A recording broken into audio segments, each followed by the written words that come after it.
Unconcise math. Am I in the right place? I'm supposed to talk about geodesic triangles today. Am I in the right place? Guess we got to get through these credits first. Aha, there we go. Perfect. Now we're good to go.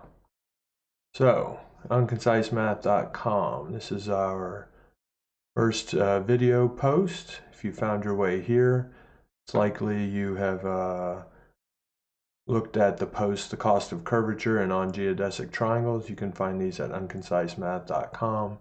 And today we're going to do a video introduction to those two posts.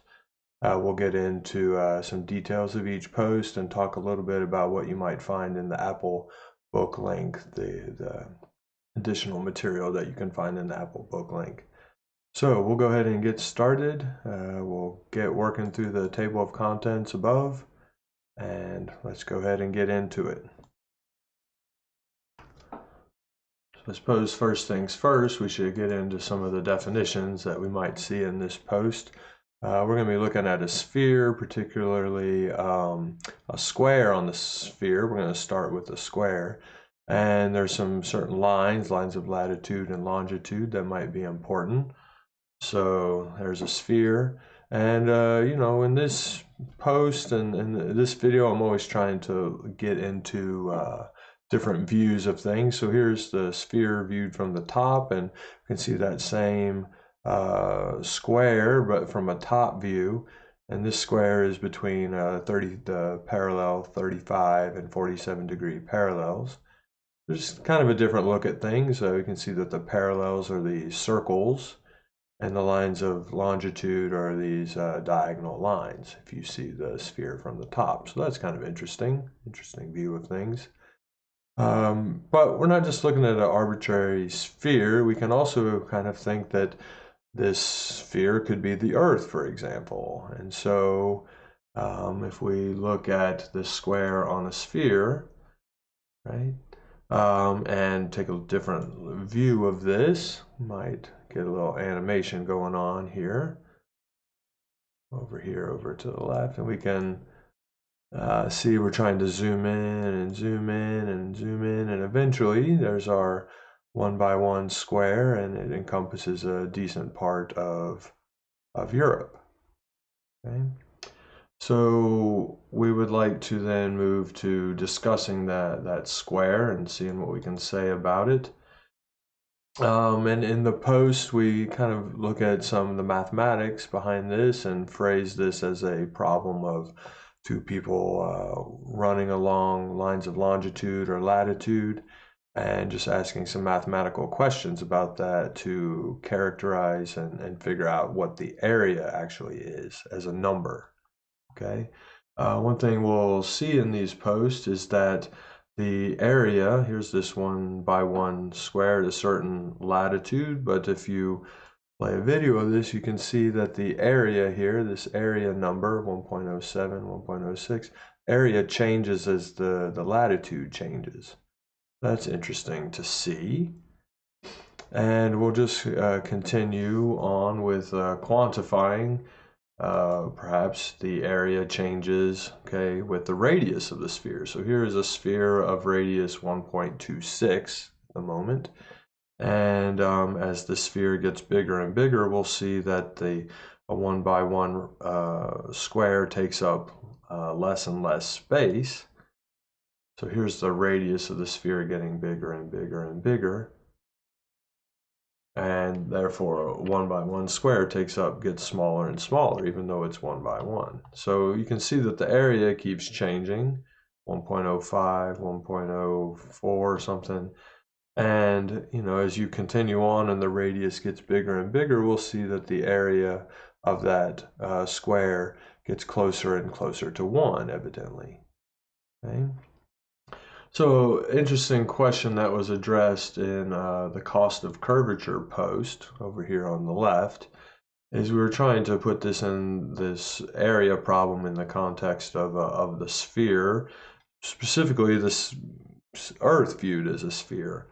So, you know, that 1 by 1 square, if you take a look at the Earth, particularly United States at this point, and try to zoom in via Google Earth, we'll see that a 1 by 1 square takes us a while to get zoomed in far enough to get and see what this square is going to look like. But there's your 1 by 1 square at 42 degrees longitude.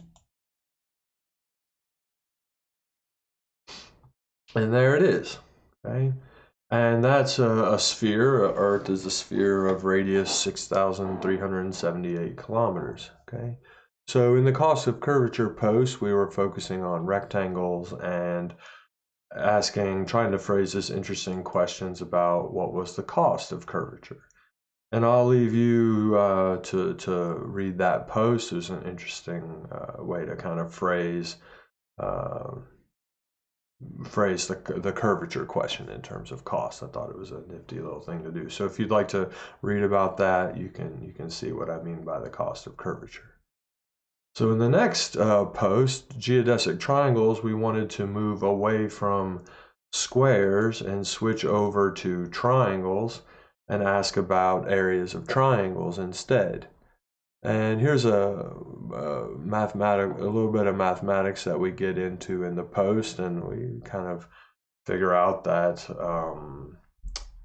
that the area question is interesting for triangles. And specifically, there is this is what we're going to be looking at, something called the geodesic triangle. Okay, and this geodesic triangle is not a square; it's a triangle. And here's that geodesic triangle on the Earth. And our question is to turn our attention to the area of this thing. And we can see here from the little mathematics in this picture that the area is 11.5 square units. Okay. And what was interesting in the geodesic triangle and Euclidean limit post is that, right, as the radius of the sphere gets bigger and bigger, we can see that this triangle, again, like the rectangle, is getting smaller and smaller, right? And we can see that the area is changing, right? And if you make the radius of the sphere big enough, here is the geodesic triangle. We can see that it kind of looks like just what a normal triangle would look like. Here are some examples of normal triangles from trigonometry, normal right triangles.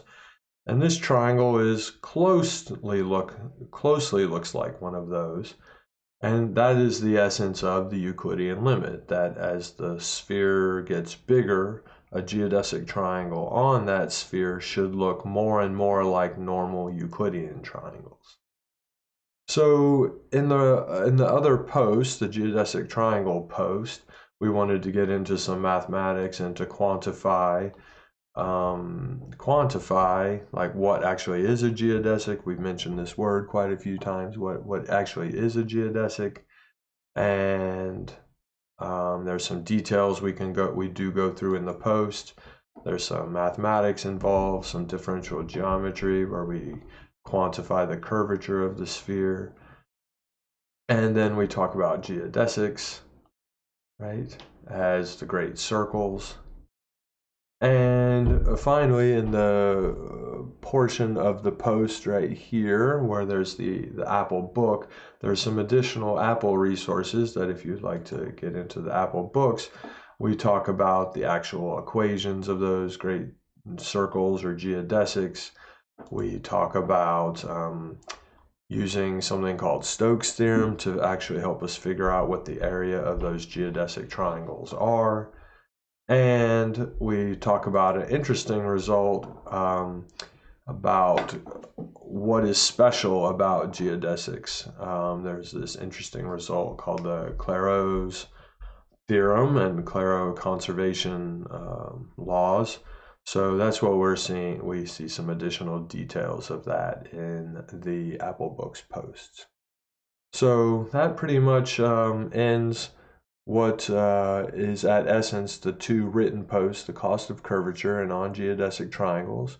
You can find those at, again, you can find them at unconcise.com unconcise-math.com, and once you're there, you will see the link to this YouTube video that you are currently watching, and you will also see the link to the Apple book to get to these additional Apple details. Thanks for watching, and we'll see you all later, and keep a lookout for more blog posts. You've been a great audience. Thank you very much.